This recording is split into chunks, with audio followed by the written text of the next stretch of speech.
Hello, everyone. Earl Henderson, Primordial Defense. Thank you for watching. I have another Monday quarterback video for you. This one's a little bit different than the others. So, this is an incident that occurred, I want to say, back in 2020, if I remember correctly. This is in Houston, Texas. It occurred back in 2020.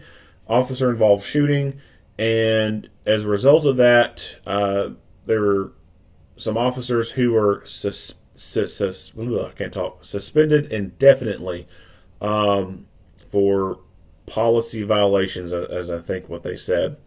Well, now, March of 2022, they had an arbitrator, an independent examiner, look at it, and they determined that the agency, the city government, was improper in doing this to them, and that they didn't violate anything, and that these officers are to be fully reinstated. So there's going to be two videos. The first video, let me get rid of this spinny thing.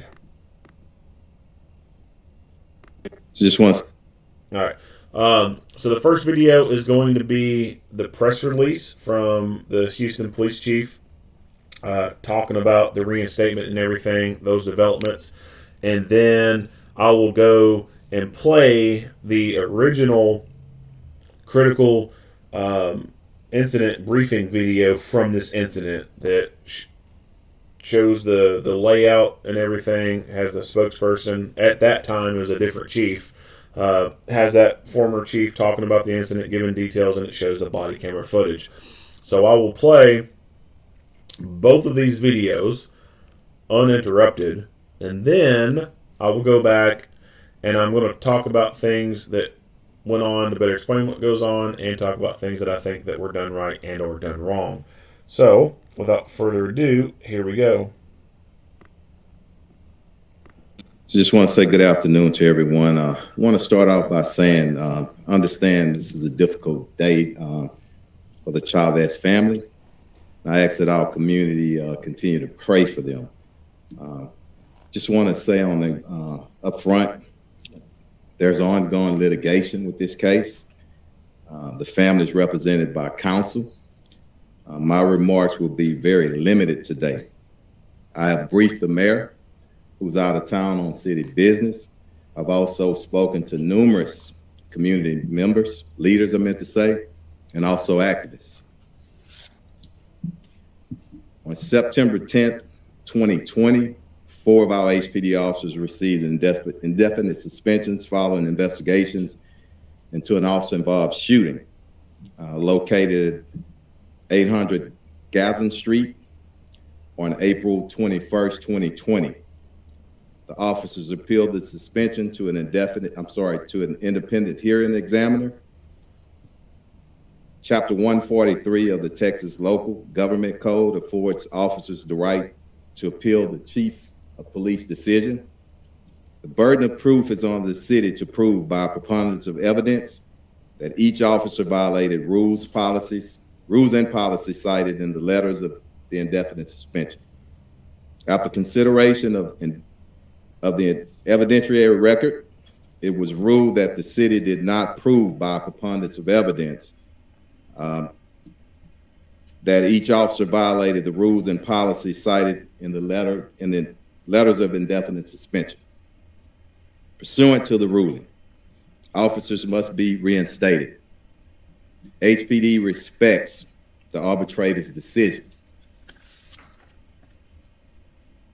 Although I was not the final decision maker when officers were indefinitely suspended, I believe that there was evidence of policy violations. A call to the community. It's a difficult time for, I stated, the Chavez family, our department, and our community. I ask that everybody do what we always do as Houstonians. We stand together in difficult times. Just want everybody to be respectful. Everybody has difference of opinion, but let's all respect the process, and let's have some time for healing as we get through this process. And again, let's please pray for this Chavez family and pray for everybody that's involved. I open up for questions, and remember, some things I can't discuss, and we'll briefly open it. And when I get through, Assistant Chief will open up for, I'm sorry, we'll discuss in Spanish, update us. Questions? Yep. So how many witnesses did the city actually end up putting on during the arbitration? I think it was one or two, not many. So you said that you believe that there was evidence of policy violations, and it was on the burden was on the city to prove this case, and that these terminations should be, held, not rescinded. What does it say about the strength of the case that you only have? I don't want to speak to that, and I don't want you to speak for me. I said that that's evidence of policy violations, and that's what I'm gonna stick with right now. I don't want to go any farther than that. That's where I'm at right now, and because of litigation. Do you believe that their fires were justified? That's what I'm gonna stick to right now. Next question. Can you be specific as to what those policy violations were? No, I'm not going to speak to the actual arbitration hearing and whatnot. I'm just saying that we do feel that there were policy violations. Can you talk about what happens with these officers next? How fast will be back on the force? Are they on the force? We just they're going to be reinstated, as I said. The process and it's going to take a few days probably.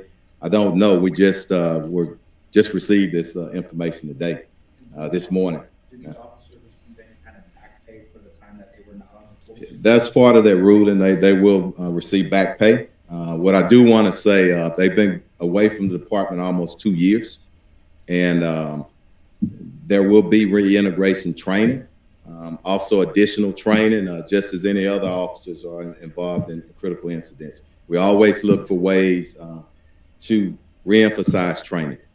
And I believe 5 officers were fired initially by former Chief Acevedo, 4 being reinstated. Is there a reason the 5th is not going back or coming back? In this particular case, I believe we so. had 1 sergeant and 3 officers. Okay. Anything else? Chief, we've seen time and time again where officers encounter a suspect, the police give commands, the suspect doesn't comply, and then multiple shots are fired on the suspect. Could you talk about what that policy is as far as that goes? I mean, 21 shots seems. Whenever, I don't want to get into specific shots. I will tell you this, the sanctity of life is important, is the highest priority with our agency. And as far as using deadly force, okay, the measuring stick is objectively reasonable under those circumstances at that particular moment. So we expect all of our officers to respect that and go by that. And moving forward, if there's ways that we can make improvements, we always are willing to do that. And that's what we'll do as an agency. We'll continue to do whatever we can to improve our performance out in the field. Let me get her and I'll come back to you. Yeah. In the 2 years, have there been any specific policy changes? And if so, what's changed surrounding mental health issues and any policy changes that would be further to this issue? Well, I want to say one thing as far as the training,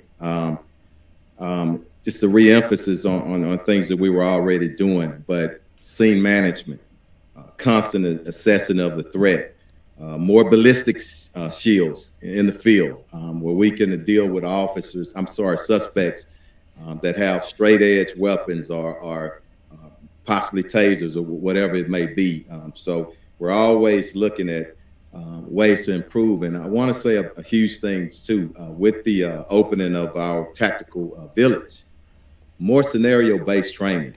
It speaks, we all know that that's the best kind of training. It takes a lot of time and it's a lot of money, but it's something that we can do more, with our tactical village out at our training academy. So we're looking into that. Chief, I just want to make sure there's no specific policies have changed, but there's been increased training. Yes, okay. Yes. And that could be, let me double back down on policies. Yeah, okay. Then Chief, thoughts and prayers for the Chavez family. It's obviously a difficult Yes. time for them. Have you personally communicated to them that these officers were going to be? Unfortunately, and thanks for asking that, I'm huge in reaching out to families. That's just a part of me. But because they're represented by counsel, I can't reach out to them. But I hope the family is looking and listening, as it our community. I want everybody to pray for them. It's very difficult when you lose a family member, okay? It's difficult on the police department as well. And I just want us all to take a chance for some healing and know that we're going to do the best that we can do for whatever improvements that we have to make with our agency. You said these guys will be trained. Are they going to hit the streets first, or will you train them before they get Never hit the streets first. It's always following training, reintegration training. Remember, again, they've been away for 2 years, almost 2 years. Yeah. Yeah, I guess I just have a question here. You talked about wanting for the community, for the Chavez family, but, sitting outside of all this, it looks like the shooting happened, officers got fired, there was no charges of any kind. Federal lawsuit looks like it'll probably get dismissed. Now the officers are back on the force. So what message does this send to other officers about the police department's ability to discipline officers that they think are acting out of line? I'm not going to go there. I think we're going to do the right thing here. I said department, I said community, and I said the family. That includes everybody, and I'm going to leave it at that, okay? One more question. Thank y'all. So, buenas tardes, soy Ernesto García de la Policía de Houston, agente jefe. So I'm going to skip the Spanish part. This is basically just their Spanish-speaking officer saying the same thing that the chief said.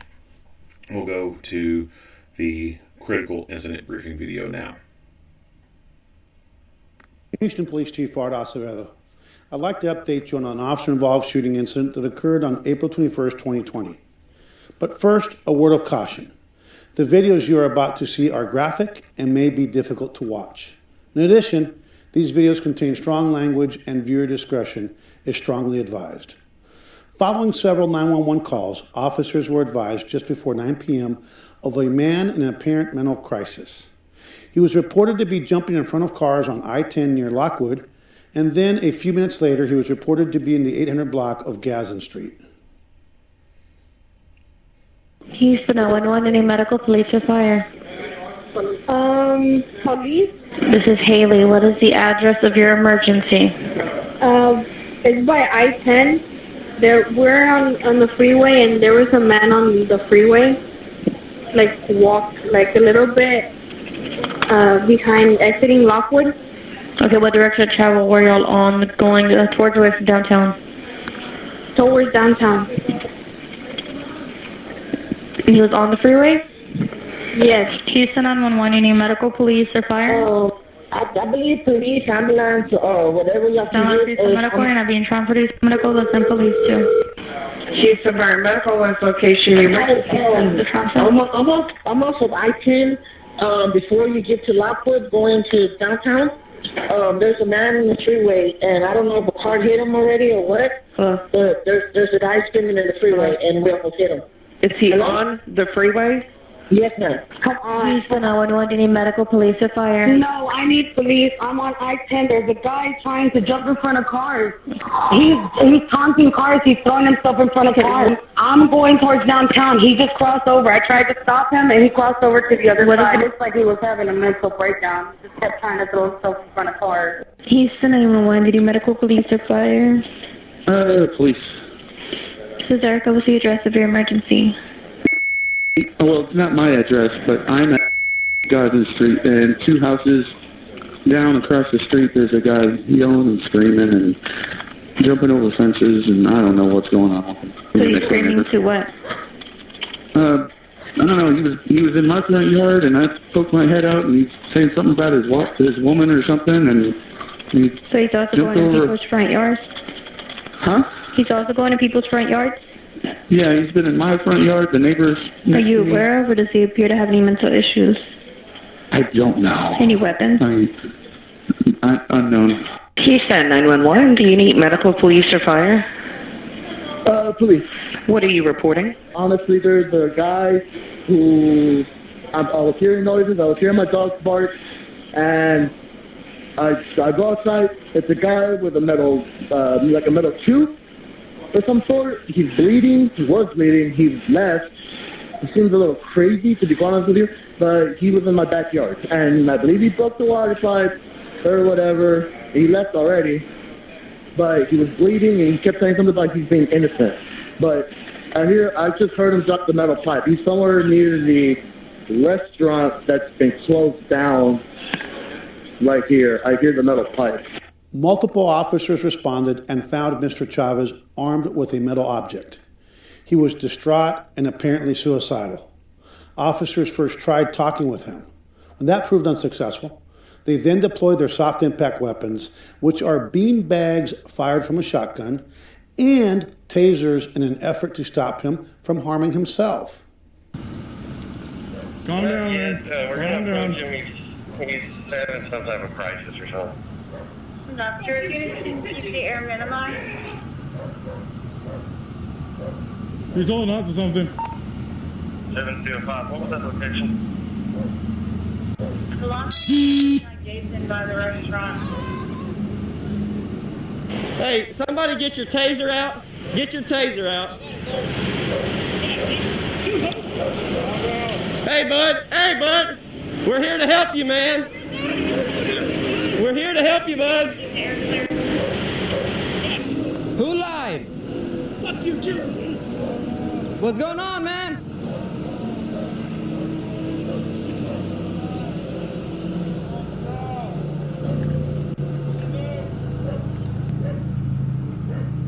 Get on the ground, man. Just talk to us. No, it's not. Let me try. I just got up for the same shit. She lied. I did 6 minutes. You lied, bro. Well, we can talk about it. Just calm down. Just take it easy, okay? Just have a seat. I'm an NHMI patient. I feel like dying. That's fine. Come here, man. Just relax. You want to sit down? Just sit down. Hey, we shoot. Just be some favor. No one's shooting. Calm down.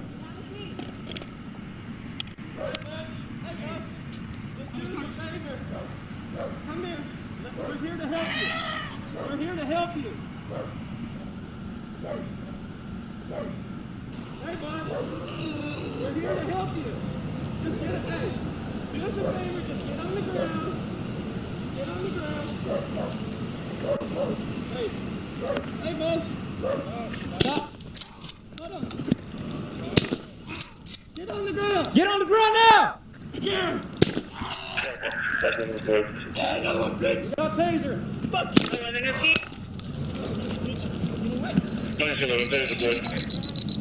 No, Pier 2117, down at 850. Calm down. Calm down. Stop doing that. Calm down. Sit down. Stop cutting yourself, man. Relax. Relax, man. Relax. Calm down. Calm down. Down here. Sit down, man. Just relax. Talk to us.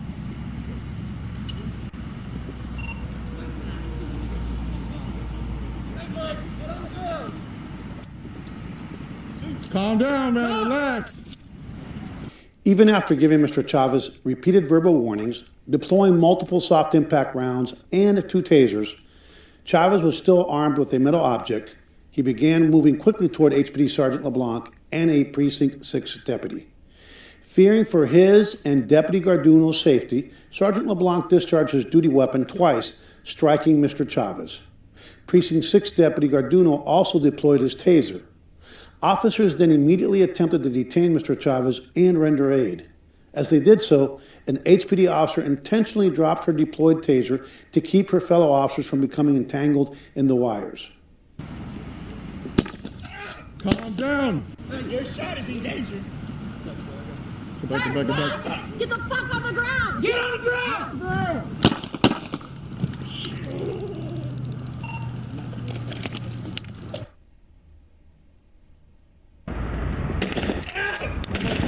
Hey, I got you, brother. I got you.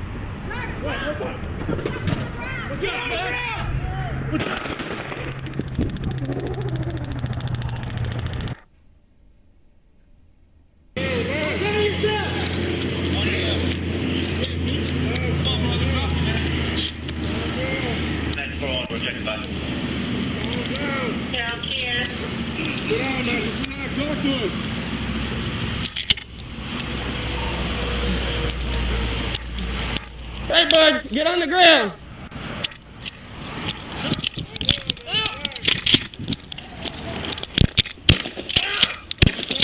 Hey,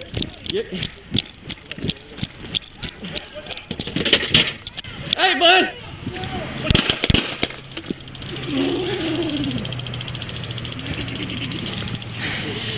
Shit. 7CL7, shots fired. Sir, stop! Get the fuck on the ground! Get on the ground!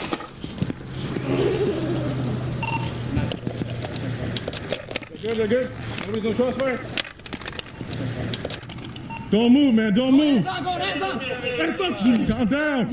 Get back! Get down. Get down. Just relax, bro. Just talk to us. Yeah, bro. Nobody get your crossfire. Be careful.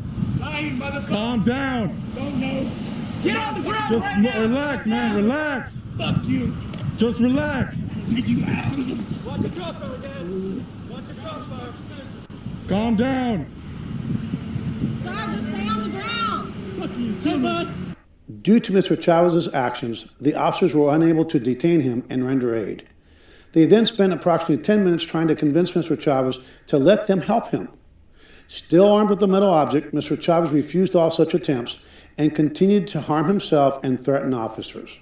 Also, during this time, another sergeant deployed soft impact rounds on 3 separate occasions when Mr. Chavez attempted to crawl out of a ditch.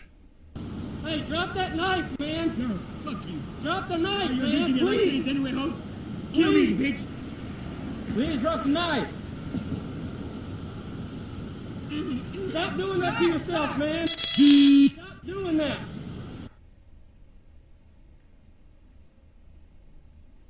Hey, we're here to help you, bud. No, you're not. Just You put me away. please comply with us. Please comply. I'm kidding.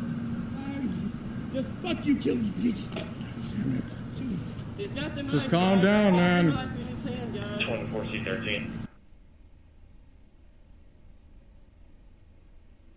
Don't get up. Do not get up. Shoot, nigga. Fuck you scared of. Can't kill a Mexican and Chinese? Get closer. I'm gonna fuck you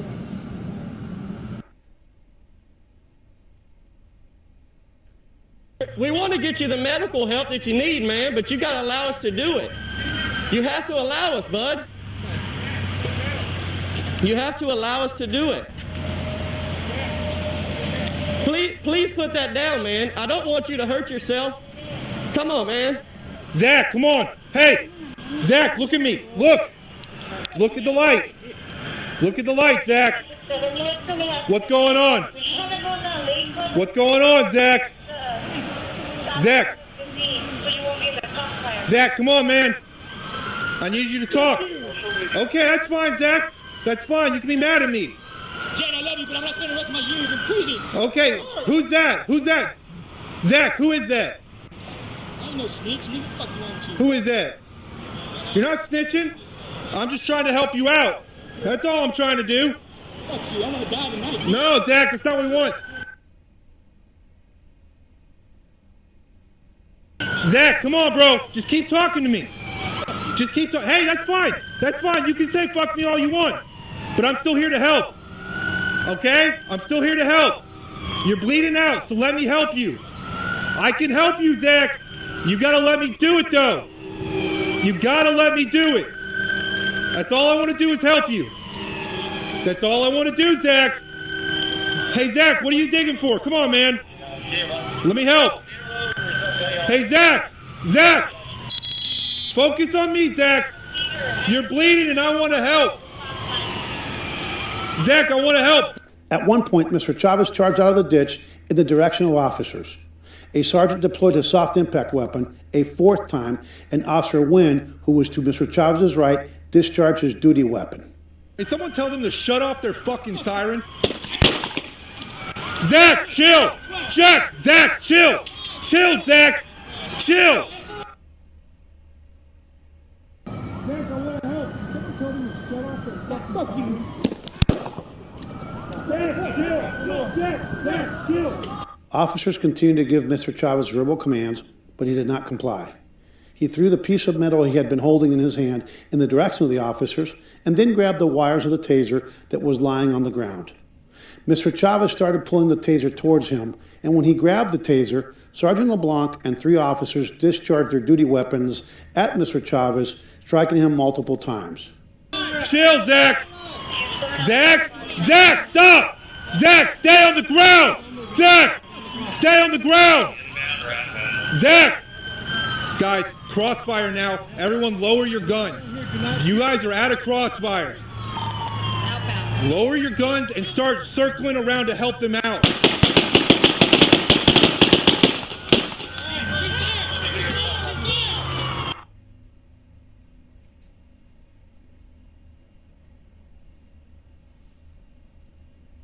Don't do it, man. Don't do it.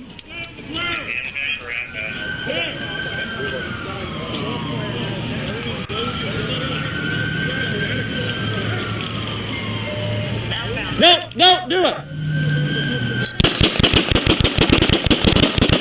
Ah! She's there! She's there! Calm down. Calm down. Don't do it, man. Don't do it. He still has something in his hand.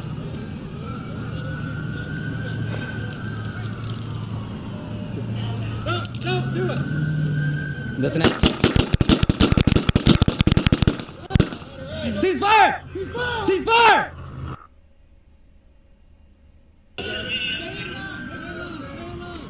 Calm down. Calm down. Don't do it, man. Don't do it. He still has something in his hand.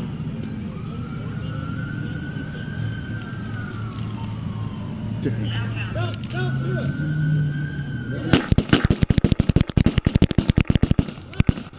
Cease fire!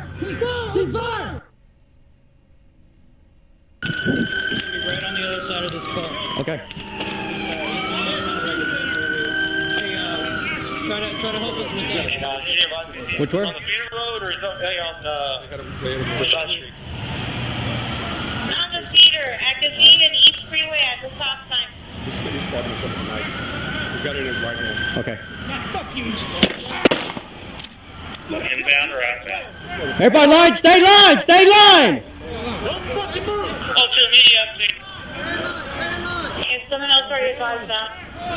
Calm down. Don't do it, man. Fuck you. Is it inbound or outbound?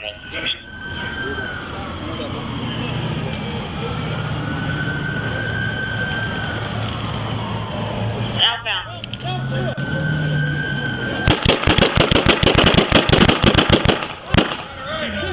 Cease fire! On fire! Officers and members of the Houston Fire Department subsequently treated Mr. Chavez on the scene. Houston Fire transported him to a local area hospital, but sadly, he succumbed to his gunshot wounds. Okay. So that's I'm Houston Police Chief. a lot of stuff.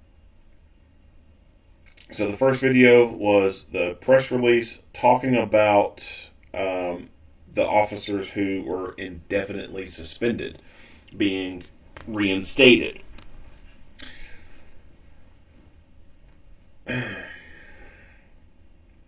This guy right here was the chief at the time when this incident occurred. And I guess you have to think about quote unquote history and the timeline of stuff. This occurred after George Floyd. So George Floyd had already happened. This police chief had went on some type of protest walk in solidarity of all that. And initially, after this incident, he did not plan on doing anything. People started protesting him, saying, well, you walked for Minnesota, well, you walked for Houston. I want to say that an article said that someone had threw water at him or poured water on him, just running at him. And he eventually caved in to the public and decided to indefinitely suspend these officers. And this was, to my understanding, after the grand jury had decided that there was no true bill. And furthermore, the information being presented to the grand jury was being presented to them by the Civil Rights Prosecutors Division. So if anybody was going to present information in a way that would lead to officers being criminally charged, you would think that the people who work under the Civil Rights Division would be the ones to be able to get that done. They were not able to get that done. And the grand jury said no true bill. So none of these officers were charged with anything at all. Then the chief caved in and indefinitely suspended them for policy violations. What exact policy violations those were, I don't know. But obviously, they had an independent examiner come in. The officers did, looked at it, and then there was enough there to say, hey, the city made a mistake, and these officers should not have been suspended. The family also filed a lawsuit against the city and the police department. And a judge struck it down. Said there's nothing there. So you have the grand jury being given information, being fed to them by the Civil Rights Division of the prosecutors. And there's no true bill. And you have a lawsuit being filed by the family and a judge saying there's nothing there. So two strong legal aspects there saying these officers did nothing wrong. And now the third thing coming in is a reversal of the city saying that they did something wrong.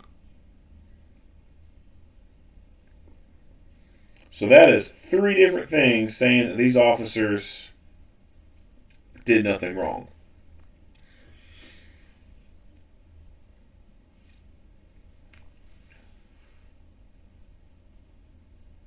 These officers, I believe, have the potential to sue their agency and their city. And I kind of hope they do. I hope they do, and I hope that sends the message to administrators. Have fucking balls and don't cave in to the crybaby people who were whining and crying based off of emotions only, and not facts.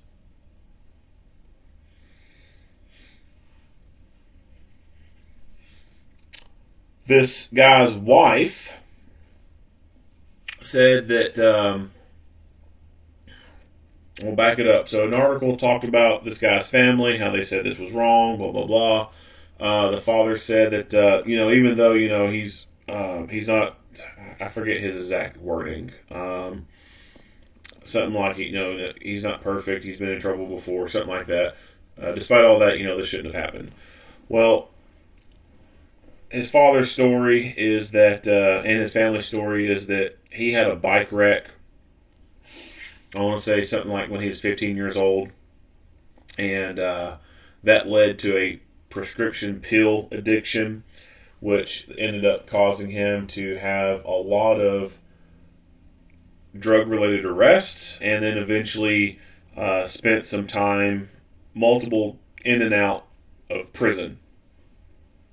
Now, they said prison, so I don't know if they meant actual prison or jail, because a lot of people will call jail prison when they're two totally separate things. So he's been in and out of the system multiple times up until this point. His wife said that on this night he was acting strange, and she decided to drive him to his mom's house and drop him off. And then the family says that more should have been done for his mental health. Okay. It's possible that, he could have not been right after the bike wreck. I know there's a person I know who's had a car accident before, and it's affected them. They have anger issues. They set off real quick, and I think they had mentioned they have some memory problems as well.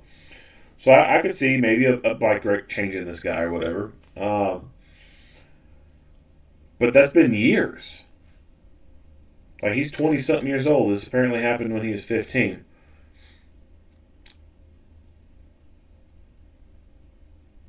And so he's been changed all this time, and his family is supposedly involved in his life this whole time.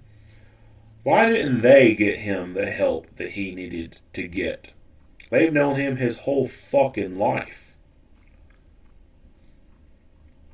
Why couldn't they have done something for him? Why do they expect that the police who have come into contact with him on this interaction, some of them may not even know him at all, how do they expect the police in this interaction here to be able to provide to him the mental health help that he needs, that he could have gotten over the several fucking years his family knew him?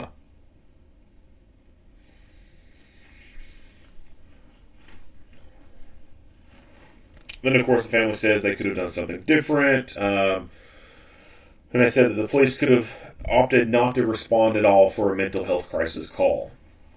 And that social workers should have went. Okay, if he's sitting at his house and he calls 911, he said he's feeling suicidal, he wants to hang himself, whatever. Okay. I can maybe see mental health professionals go in there and trying to build rapport with this person instead of having the police first go in there and talk to him. I can see that as a potential option. But this is not that case. This is him in the middle of the roadway running out of traffic. The police need to go deal with this to prevent accidents and prevent people from being hurt. Is a social worker going to respond to this scene in a vehicle with flashy lights? Well, if they're going to respond to a scene with flashy lights to help control traffic, then the person's just going to assume that they're the police and then come after them. Come towards them like he's come towards the police here. So this whole notion of having the social workers come out doesn't really seem like the brightest idea, especially when they have a weapon and they're acting aggressive like this. And if the social workers were so good at their job at being able to de-escalate people, then why the fuck did social workers take self-defense classes? It was just yesterday or day before, our local campus police posted a photo of one of their officers leading a self-defense class for area social workers. I thought, that's funny. These are the people who are supposed to be able to talk people down and find peaceful resolutions for a crisis. Why the hell do they need self-defense training? Shouldn't they be able to talk the person down? All this stuff is being brought up by people who just don't know what the hell they're talking about. Like people who it's not their lane, and it will never be their lane. They'll never know what the fuck they're talking about. They'll just sit at home and they don't even work in the industry. They don't even work anything like this at all. They probably work at a place fucking flipping burgers or stocking shelves somewhere. That's probably the extent of what they do, and that's the extent of their education and their experience and background. But yet they say, oh, there needs to be social workers there, and this needs to happen, and that needs to happen, this needs to happen. What needs to happen is those people just need to sit down and shut the fuck up. Because they have no idea what the hell they're talking about. Would a social worker have changed anything about this? I seriously doubt it. Seriously doubt it. What possible could have happened was this guy who maybe wants to die by suicide by police could take the social worker hostage and threaten to slit their throat in hopes that it would make the police shoot them. And then if the police didn't shoot them, maybe they would follow through with that threat and slit their throat. Do I think that there should be no involvement with the social workers or anything like that? No, I'm not saying that. I think it's a decent idea for some situations, but other situations, it's not going to work.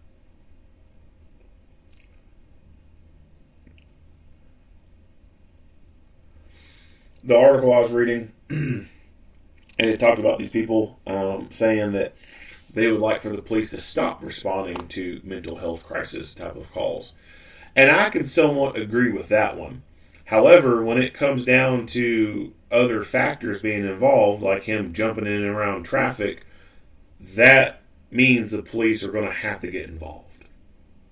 They're going to have to get out there, block traffic, so that an accident doesn't occur. Because he could jump out in the middle of the road, another car swerve and hit another car, and that car veers off oncoming lane, cause a big accident, whatever. So, police presence in a situation like that is needed. But if it's someone sitting at home and they call and they say they're suicidal, 100%, I agree. Police don't need to go.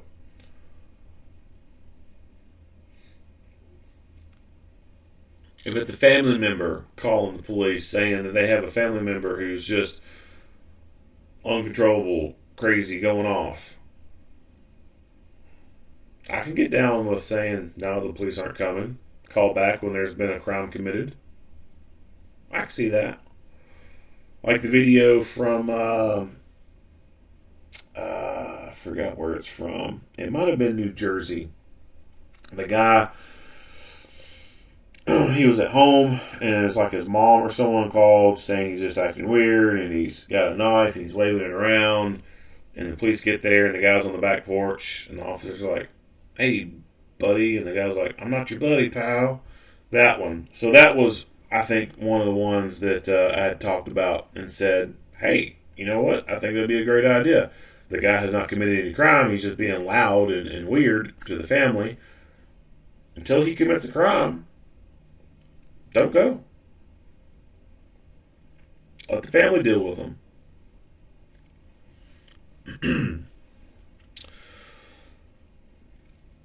The officers do make, I think, a real good faith effort in trying to subdue this guy and prevent it from going any further. Even at the very onset here, if I get to that point, right in here, I mean, they very easily could have used deadly physical force in this instance right here when he does charge forward at them. But they refrain. Get on the ground! Get on the ground now! The 12 gauge impact There's a lot of videos of these things being utilized, and they have no effect whatsoever. These are pain compliance tools. Sometimes pain will make a person stop what they're doing. Other times it won't, because people can fight through the pain. This is obviously a case of him fighting through the pain. He is able to deal with it. The beanbag round is not capable of physically incapacitating him. If it was capable of physically incapacitating him, then it wouldn't be a really good, less lethal shotgun round. It would most likely be lethal. And even if you could add more powder to this thing and make that thing come out really, really fast and hard and really hit hard and cause a lot of more pain, you run the risk of that potentially becoming lethal. So although the 12 gauges can work, they're also not the greatest things. Tasers, I think, have a little bit more success rate than the 12 gauge does. And this is where I wish Axon would revisit the Taser X-Rep. So several years back, Taser produced a 12 gauge shotgun round that was a Taser round. And it was pretty cool. So you could fire this thing out and it would travel through the air, hit the target, and then this bottom piece would unravel and have little barbs at the bottom, and it would connect to the person and complete the circuit. So you have a point up top, and then this little dangling thing fell down and would reconnect to the bottom. I think some of the problem with it was that little tail thing that would hang off of it wouldn't always connect effectively and be able to achieve NMI.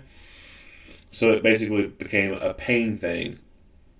I think, personally, that technology has evolved to the point where I think they could probably produce a more effective taser round to be able to be fired out of the shotgun. And I think that would be able to allow for longer distance engagements and also have a two-pronged effect, I guess you could say. One, it becomes an impact munition, and then two, it acts as a conducted energy weapon. So you kind of get two birds with one stone, so to speak.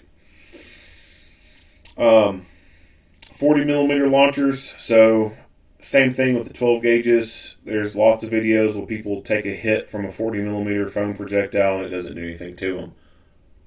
Because again, it's just pain compliance at that point. In this particular instance, I think a pepperball gun could have had some positive effect. I think that pepperball gun being fired in direct mode, shooting him directly versus doing it indirect where you would shoot the environment around him and make the capsam get onto him. I think direct firing onto him with the pepperball gun would have been effective. One, you get the impact munition effect out of it. It's painful when you get hit with those damn things. And then secondly, the capsam powder would get in the air around him and he would be breathing it in, getting in his face and everything.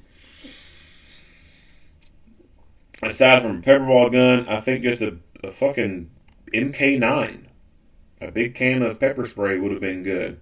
Just hose his ass down. Now, we can't see, obviously, wind in this video, so it could have been windy to a point where, they couldn't have done that. But if the conditions are right, then I think pepper spray could have been a really good option here. And I really think that pepper spray overall is something that it's just not as utilized as much anymore as it should be. I'm a fan of pepper spray. I like it. All the people I've sprayed, I've had the desired result. When they were acting stupid, I sprayed them. They stopped acting stupid. there are some people that it just won't affect very well and they can deal with it.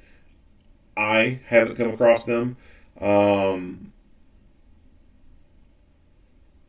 But those people do exist. Overall, though, pepper spray is a great option, in my opinion. I really wish that it would be utilized more often. But they certainly could have gotten something like an MK9 with a stream projector on it and just fucking hose his ass down. It's going to cause involuntary eye closure. He's not going to be able to see what the hell's going on. It's going to be very painful, and it's going to create a sensation of not being able to breathe when the capsicum causes inflammation within the alveoli.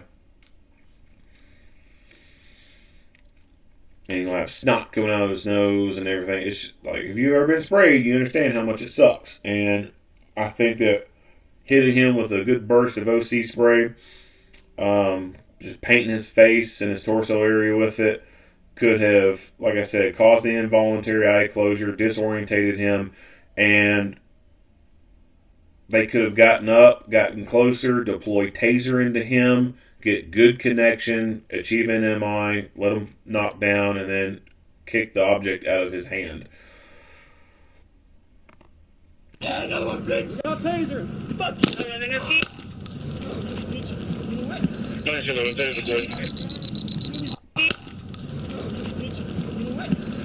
So you can hear the taser kind of loud. When you hear a loud cycle from the taser, that tells you that you don't have a connection.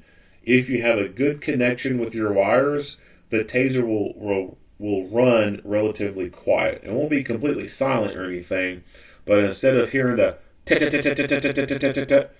instead you'll hear a it just won't be as loud. That tells you got a good circuit, good connection.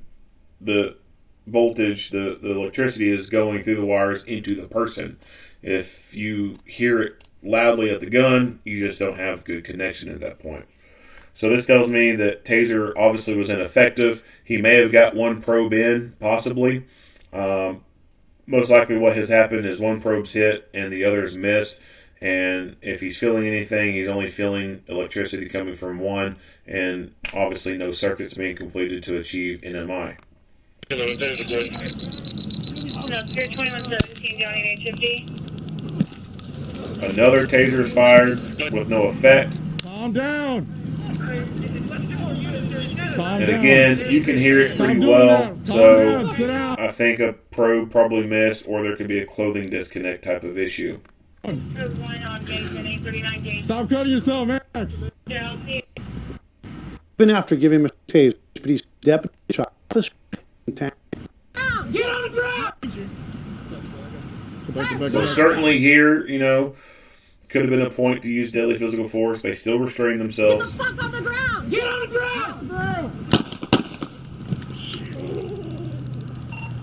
All right, now that pigeon sound. Listen closely. That pigeon sound, that's him breathing, and you hear the contractions being caused by the pulsing of the taser. That's good NMI. They should have been able to rush in at that moment to gain control over him.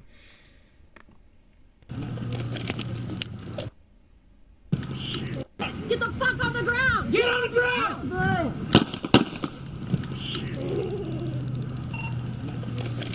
If you hear somebody making that Chewbacca sound after being tased, you got them.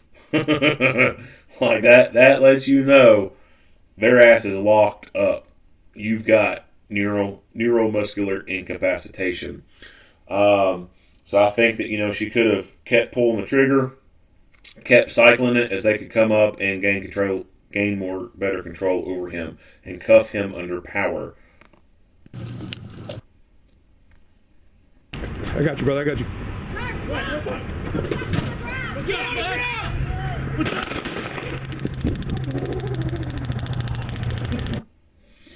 Sound like a pigeon.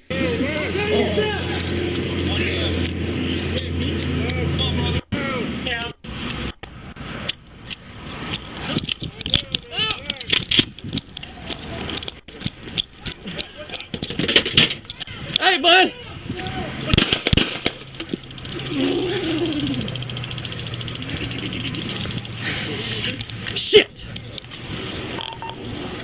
cell 7, shots fired. Sir, stop! Get the fuck on the ground! Get on the ground!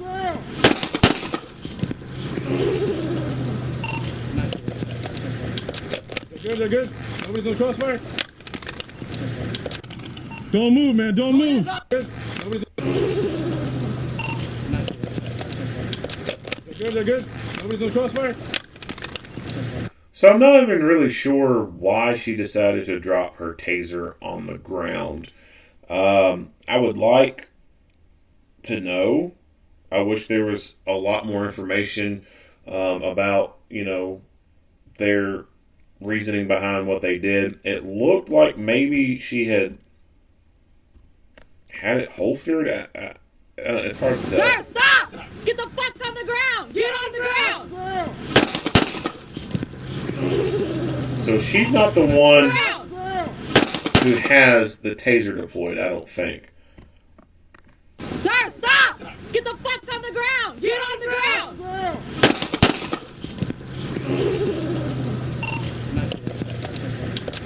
They're good. Nobody's on crossfire. Don't move, man. Don't. So the taser wires can break easily. There's really no reason after she fired her taser and the wires were dragging around for her to take the taser out and drop it on the ground. You could very easily break the wires off. Actually, the minimalist amount of force can make these things snap. And that actually happens to people when they're being tased. They'll fall to the ground and will kind of move around on the ground some. And that in of itself can cause the wire to break and come loose. All she had to simply do is just reach down and yank on the wires, and they would have snapped in half very easily. Move. Hey, fuck you. Calm down. Yeah. Get back. Get down. Get down. Just relax. So I think it was this officer who ended up having effective NMI on him. It looks like he has a taser back here. Why he didn't give another cycle, I don't know. And it could be after him moving, one of the wires broke, like I just mentioned. These wires do break really easily. So it could be after he did that quick motion or whatever, even if he would have tried to send another cycle through the wires could have been broken at this point.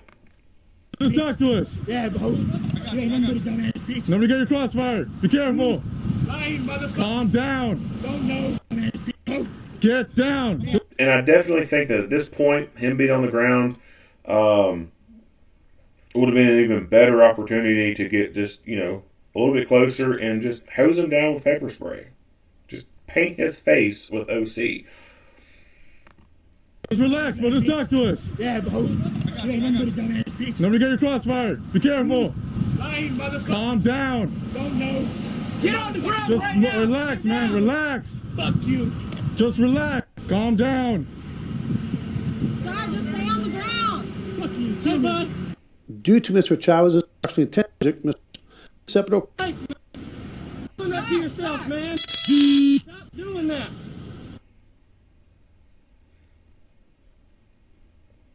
Hey, we're here to help you, bud. No, you're not. Just you put me away. Please comply with us. Please comply. I'm kidding. Just fuck you, kill me, bitch. So again, perfect opportunity. He's not moving towards them or anything. Still non-compliant. Still a good, perfect opportunity, in my opinion, to just, again, hose him down with pepper spray. Just calm down, man. 24C13. Don't get up. Do not get up. Shoot, nigga. What the fuck you scared of? You can't kill a Mexican Chinese? Be closer. I'm gonna fuck you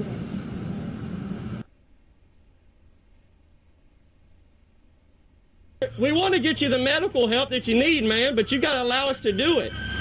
You have to allow us, bud. You have to allow us to do it. Please put that down, man. I don't want you to hurt yourself. Come on, man. Zach, come on. Hey, Zach, look at me. Look. Look at the light. Look at the light, Zach. What's going on? What's going on, Zach? Zach. Zach, come on, man. I need you to talk. Okay, that's fine, Zach. That's fine. You can be mad at me. Jen, I love you, but I'm not spending the rest of my years in prison. Okay, who's that? Who's that? Zach, who is that? I ain't no snitch. What the fuck wrong with you? Who is that? You're not snitching? I'm just trying to help you out. That's all I'm trying to do. Fuck you. I want to die tonight. No, Zach, that's not what we want. Zach, come on, bro. Just keep talking to me. Just keep talking. Hey, that's fine. That's fine. You can. Obviously, de-escalation was attempted here. They're trying to talk to this guy, get him to comply, surrender, whatever. It doesn't work. And you'll notice that on the screen it talked about time being elapsed and everything. So they have used physical force against this guy, and now they are trying to use verbal de-escalation for this guy. I don't think that trying to use verbal de-escalation at this point would be the most effective tactic to use, because it's allowing this person to formulate a plan. The longer you talk, the more they get to think and make a plan. The more you talk, the more bold they get when they think about this plan. The more you talk, the more time that you give them to become comfortable with the decision that they're going to be making. So from 1 second to 10 minutes, a person who has thought about killing themselves, from the 1 second mark to the 5 minute mark, they may not have worked up enough courage yet. They're thinking about it and they're wanting to do it, and you just keep on talking. And the longer you talk, the more they think about it and they run it through their head, do visual, what's the word I'm thinking of? It's what sports players do. They visualize winning the game and what they're going to do, and it makes you better at it. I never forgot the name for it. But they run that visual through their head. They gain that confidence, and then at the 10-minute mark, because you spent all this time talking, you gave them all the time they needed to get to that point to do what they initially wanted to do, but they, in that initial part, just didn't have, quote-unquote, the balls to do it. If, after a certain amount of time's gone by, and depending on the situation, what's going on, talking hasn't worked, it's time to use physical force.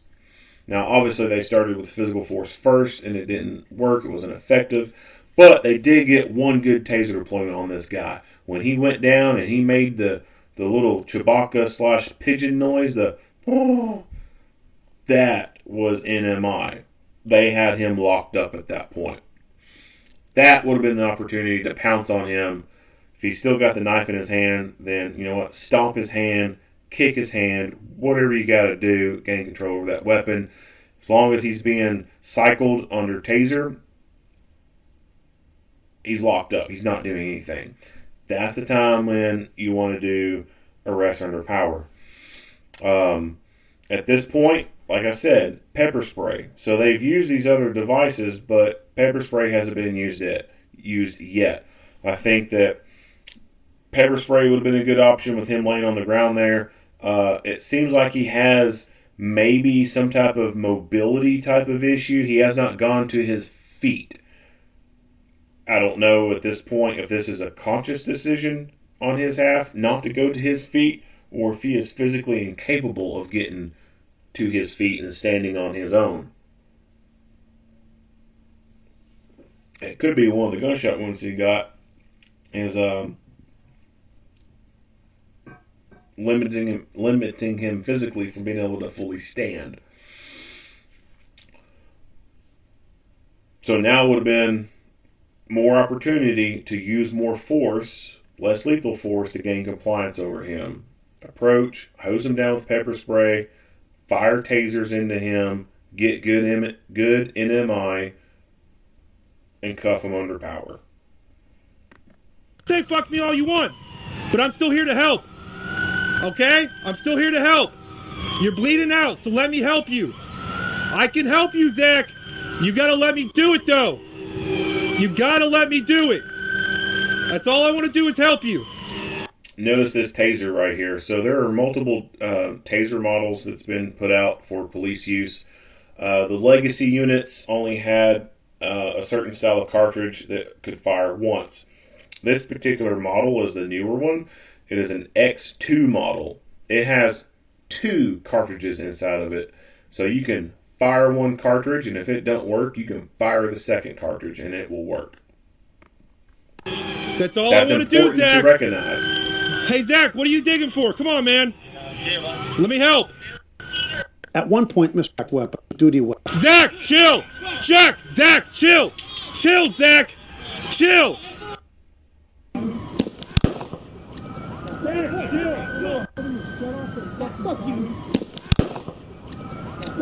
So this officer thought that this guy was going to get up and charge at the other officers. That's what I believe. So he had used deadly physical force and protection of others at this point. Nothing wrong with that. Officers continued to give Mr. Chavez verbal commands. The officer started pulling his charge. Oh, Zach, stop! Zach, stay on the ground! Zach, stay on the ground! Zach! Guys, crossfire now. Everyone lower your guns. So this officer is having the right mindset. He's recognizing that where they're at and everything, there is a potential for crossfire. He's wanting them to move and head over that way to reduce any crossfire dangers. Sir, man, don't do it. All right.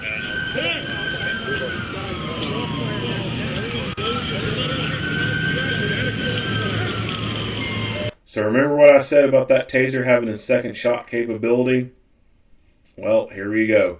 That taser that he's dragging towards him has a second shot capability. Now, whether or not the person who used it actually fired twice, I don't know. It's possible they fired twice and it no longer has the ability to fire probes out of it. But it could. And even if they did fire twice, with all the shit that has gone on, all the multiple taser deployments, and the length of time in this, not all these officers were here whenever that happened. And some of them could very well believe that this thing still has one more shot in it. Or there could be one who doesn't even know that it got fired and could believe that it still has 2-shot capabilities in it.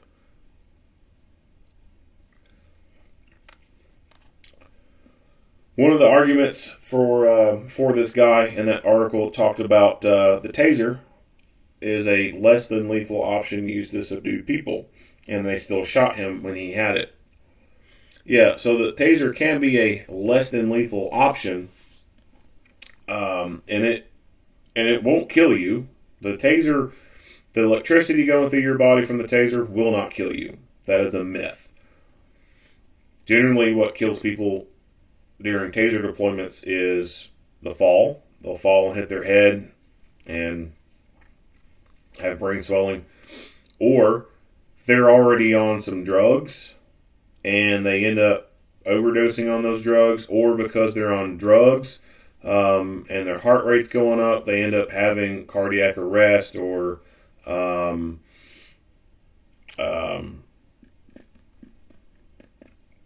excited delirium, which ends up leading into cardiac arrest. The cardiac arrest is not caused by the electricity out of the taser. There are, I don't know how many officers are in this country and how many have tasers. It's over 1 million that who've gone through taser training. And I know that this was a few years back when the 1 million mark number was given. So could be at the 2 million mark now for all I know. But there are millions of officers out there who have gone through taser training. Hundreds of thousands of officers have gone through taser training and have taken voluntary exposures from them. I have not heard of any police officer or security officer dying in a taser class after being shot with taser. Just have not heard of it. If there has been someone who has died during training, it's probably an older person who was already at risk of having a heart attack or cardiac arrest. Definitely not having some 20-year-old dying from a taser deployment. So out of all the people, all these police officers in this country who've gone through taser training and been shot with taser, no, none of them have died from the taser.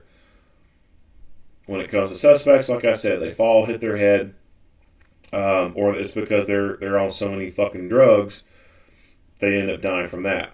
So what's the danger from this taser? Well, the taser has these sharp probes that come out. They're darts with little hooks on them, kind of like a fishing hook in a way.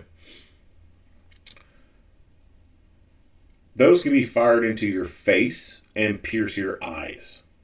That is a serious physical injury. That is a debilitating injury to blind someone.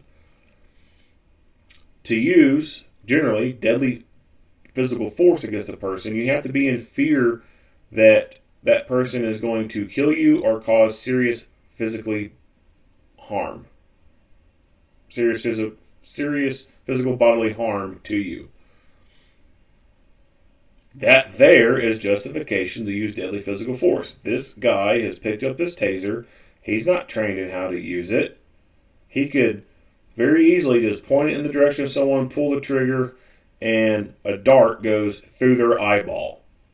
And now they will be permanently blind for the rest of their life. That is a serious physical injury. That is a life-altering injury. And he would have no care about doing that if it was a means to the end to get them to shoot at him. So the officer's fired. Generally, when it comes to shooting people who've gotten a hold of the taser, it is done from the mindset that, the officer and that person are the only ones there, or it's two officers and one, usually a small number, 1 to 2. If the person gets a hold of the taser and they use it against the officer now could become incapacitated from the taser deployment. And you can't control anything that you do if you got good NMI. So a suspect could, under those circumstances, shoot an officer with a taser, achieve NMI, and while the top officer is unable to do anything, they could take that officer's gun out of their holster and they would not be able to prevent them from doing it and then kill them with it. Obviously, that kind of scenario is not in play here. There's multiple of them. He's nowhere near them. But he could fire that remaining cartridge off and one of them gets shot in the eyeball. I don't know about you, but I don't want a freaking taser dart going through my eyeball. That is a serious physical injury. I don't want to be a pirate for the rest of my life. Look, so for me personally, if it came down to it, and someone had a taser and pointed at me, even though I know it's a less lethal weapon, I'm still going to be likely to shoot. Because A, it could subdue me, and then they could take my gun away from me without me being able to do anything about it. Or B, one of those darts could go through my eyeball, and now I'm going to be blind for the rest of my life in that eye. And I have no desire to be blind for the rest of my life. It's bad enough that as I'm getting older, I'm starting to experience some degrading eyesight. But being completely blind in an eye, I mean, that's a career-ending thing right there. That is a very life-changing thing right there. There are people who can't hold certain jobs because they only have one eye. So I personally see no problem with using deadly physical force in this scenario. He's gotten something. He has proven himself to be a threat, and they have utilized deadly physical force appropriately, in my opinion. Now, what the family and some other people are saying is they can't believe that he was shot so many times. You have to take into consideration that before this right here, he was shot a few times, at least a couple times by the police. So that number is now being factored into this number of rounds being fired. This number of rounds being fired, that's coming a cumulative amount from each individual officer. So let's say you take these officers here out of the equation and only this guy fires. It wouldn't be a whole lot of rounds. Would that then still make people upset? Would it be more accepting to them because only 3 rounds was fired versus 9 rounds being fired or 12 being fired? I don't know. Probably not. They would probably still bitch about this. But there are a lot of people who seem to think that a certain number of rounds constitutes murder. They think that if you fire more than 5 rounds, it's excessive. Fire more than 2 rounds, it's excessive, and it constitutes murder. Just the mere act of firing more than 2 rounds means that it's murder. Obviously, these people have no idea what the hell they're talking about. The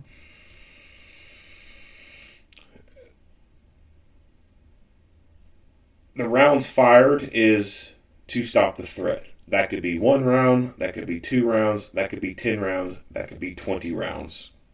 I have no idea how many rounds it's going to take to stop a person. All I know is that with pistol, that generally means it's going to require more than 1 round. More than 2, most likely.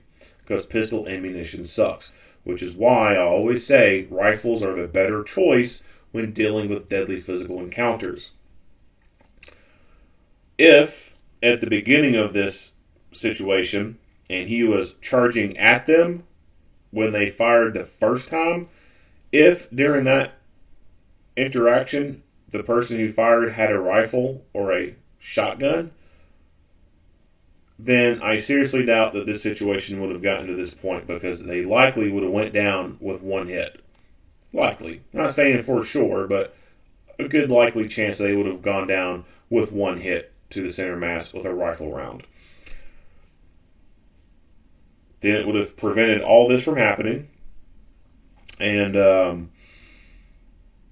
it would have been easier, I think, for people to digest and see. Because they would see the guy coming at them with the knife, they tried it less lethal, it wasn't effective, and then rifle round was fired, and then he went down. I can see how people look at this and say, that looks bad, that's horrible. Versus the other scenario that, or hypothetical situation that I offered.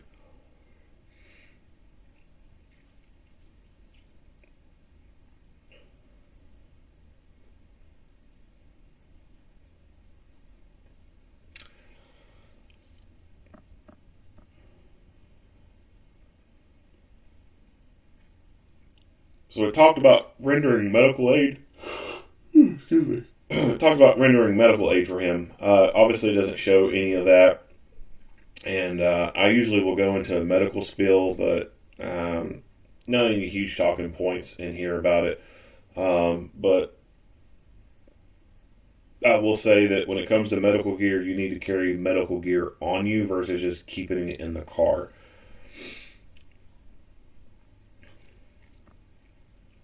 Other than that, there's nothing else to talk about this video. If you like what you hear and see, go ahead and give me a like and a share. If you have not already, hit that subscribe button and stay tuned for more Monday quarterback videos. Earl Henderson, Primordial Defense, thank you for watching.